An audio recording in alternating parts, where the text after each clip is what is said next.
Fiquei ali, parada em frente ao espelho do banheiro, encarando meu próprio reflexo como se fosse uma estranha. O roxo sob o olho já escurecia, o corte no lábio ardia a cada piscada, e os dedos marcados em vermelho na pele branqueavam onde a pressão havia sido mais forte. Tudo isso por causa de um simples prato de sopa. Do outro lado da parede, Mikhail dormia tranquilo, respirando fundo e uniforme, como se nada tivesse acontecido. Como se meia hora antes não tivesse gritado até ficar rouco, arremessado um prato contra a parede e me batido até eu cair. Você estraga tudo de propósito, ele berrou na época, enquanto me sacudia pelos ombros, como se um pouco a mais de sal no caldo justificasse o peso de suas mãos sobre mim. Abri a torneira e deixei a água gelada escorrer sobre os dedos antes de pressioná-los contra o lábio inchado. A dor física era quase um alívio comparada ao vazio que crescia dentro de mim, porque eu sabia, não era a primeira vez. E pelo jeito que as coisas iam, não seria a última. A primeira agressão tinha sido 6 meses atrás. Na época ele chorou, implorou perdão por 3 dias seguidos, encheu a casa de flores e jurou, com a mão no coração, que nunca mais levantaria um dedo contra mim. Foi o estresse do trabalho, explicou com voz trêmula. Eu não quis. Perdi o controle. Eu quis acreditar. Precisava acreditar. 1 mês atrás a desculpa foi outra. Cheguei 10 minutos mais tarde do que o combinado. Uma esposa decente sabe a hora de voltar para casa, cuspiu, enquanto eu tentava conter as lágrimas. Mais flores. Mais promessas. Mais desculpas que eu engolia como se fossem pílulas amargas, torcendo para que dessa vez fizessem efeito. Hoje, o motivo foi o borscht. Talvez eu tenha exagerado no sal. Talvez tenha me distraído com uma mensagem no celular enquanto mexia a panela. Mas será que isso, qualquer que fosse o erro, justificava os tapas, os empurrões, a mão cerrada em torno do meu pescoço, apertando até eu ver estrelas? Você faz isso de propósito, ele gritou, enquanto me jogava contra a parede. Quer me humilhar na frente dos outros com essa comida imunda? Eu tentei explicar, balbuciar que não tinha sido intencional, mas ele não queria ouvir. Calha a boca. Estou cansado das suas desculpas esfarrapadas. E então vieram os socos. Primeiro no rosto. Depois os dedos no meu pescoço, comprimindo, como se quisesse apagar a minha voz para sempre. Quando finalmente me soltou foi com um olhar de nojo, como se eu fosse o lixo que ele mesmo havia criado. Arrume essa bagunça, ordenou secamente antes de ir para o quarto escovar os dentes e deitar, como se nada tivesse acontecido. E eu fiquei ali, no meio dos cacos do prato quebrado e das gotas de sangue que pingavam no chão da cozinha, tentando entender como uma mulher inteligente e independente, cheia de sonhos, tinha parado naquele lugar. Nós nos conhecemos 3 anos atrás. Mikhail era o homem dos meus sonhos, atencioso, carinhoso, cheio de pequenos gestos que faziam meu coração disparar. Jantares à luz de velas, palavras doces, presentes inesperados. Eu me apaixonei perdidamente. Casamos em menos de 1 ano. Os primeiros meses foram mágicos. Depois, tudo começou a mudar. Primeiro foram apenas críticas bobas, a toalha dobrada do jeito errado, as chaves fora do lugar, o café que não ficou como ele gostava. Depois veio o controle. Onde você esteve? Por que demorou tanto? Com quem você estava falando? Até que um dia o primeiro empurrão acidental aconteceu. Depois, um aperto de braço que deixou marcas. Depois o primeiro tapa porque você merecia. E em cada uma dessas vezes vieram as lágrimas dele, os pedidos de desculpas, as justificativas que soavam como verdades absolutas. Isso nunca mais vai acontecer, ele jurava. E eu, como uma tola, acreditava.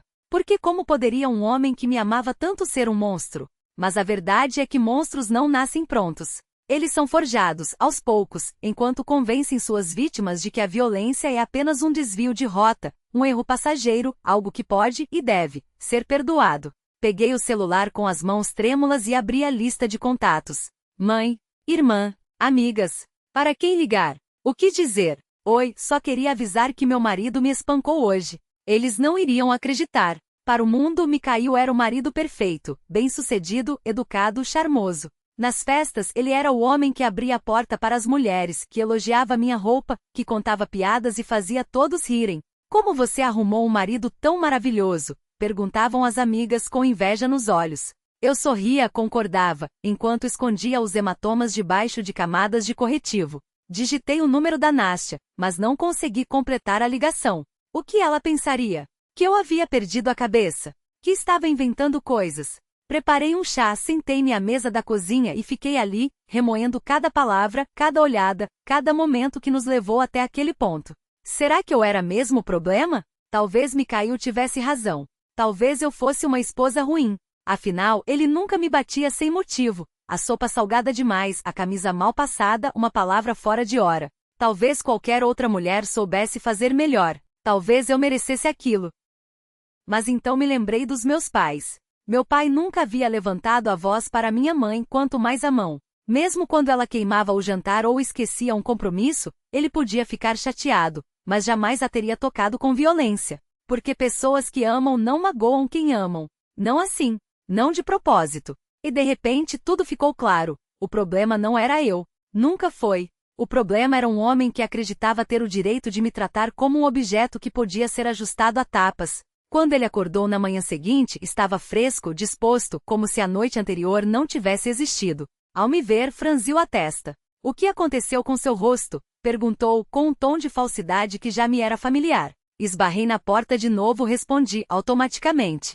Era nossa desculpa oficial, eu era desastrada, sempre tropeçando em algo. Uma história conveniente para esconder a verdade. Precisamos conversar, anunciou, sentando-se na beira da cama como se fosse um juiz prestes a dar um veredito. Sobre o quê? Sobre o fato de que, mais uma vez, ele havia cruzado uma linha que jamais deveria ser cruzada. Se você está se sentindo injustiçada, começou, esfregando as mãos como se estivesse limpando sujeira delas, eu já expliquei ontem, você me levou ao limite. Trabalho o dia todo como um condenado, chego em casa e o que encontro? Uma comida intragável. Qualquer um perderia a paciência. Você me bateu, me caiu. Isso não é normal. Não bati, dei um corretivo. E foi por merecer. Talvez agora você aprenda a cozinhar direito. Um corretivo? Repeti, incrédula. Violência física pode ser por merecer. Ele riu, como se eu fosse uma criança fazendo drama por um arranhão. Não exagere. Um tapa não é violência. Violência é quando matam. Você deveria agradecer por eu não ter ido tão longe. Na cabeça dele, um soco era apenas um método educativo. Um homem tinha o direito, até a obrigação, de colocar sua mulher no lugar. E eu, como sua esposa, deveria aceitar isso como parte do pacote. Eu quero que você peça desculpas, disse, com a voz firme apesar do tremor nas mãos. E prometa que nunca mais vai me tocar. Desculpas por quê? Você que provocou. Mulheres decentes não deixam seus maridos nesse estado. Maridos decentes não batem em suas mulheres, não importa o estado. Ele soltou um riso sarcástico. Ah, agora você vai me dar lição de moral? A vida não é um conto de fadas, minha cara. Às vezes é preciso mostrar quem manda. Mostrar quem manda. Repeti, sentindo algo dentro de mim se quebrar de vez. Eu não sou sua propriedade. Não sou uma criança que precisa de palmadas para aprender. Mas ele já havia se levantado, impaciente. Chega de drama. Tenho que trabalhar. E você, apontou o dedo para mim à noite, quer um jantar decente na mesa. Sem cenas. Saiu batendo a porta, e eu fiquei ali, com a certeza gelada de que aquele capítulo da minha vida havia terminado.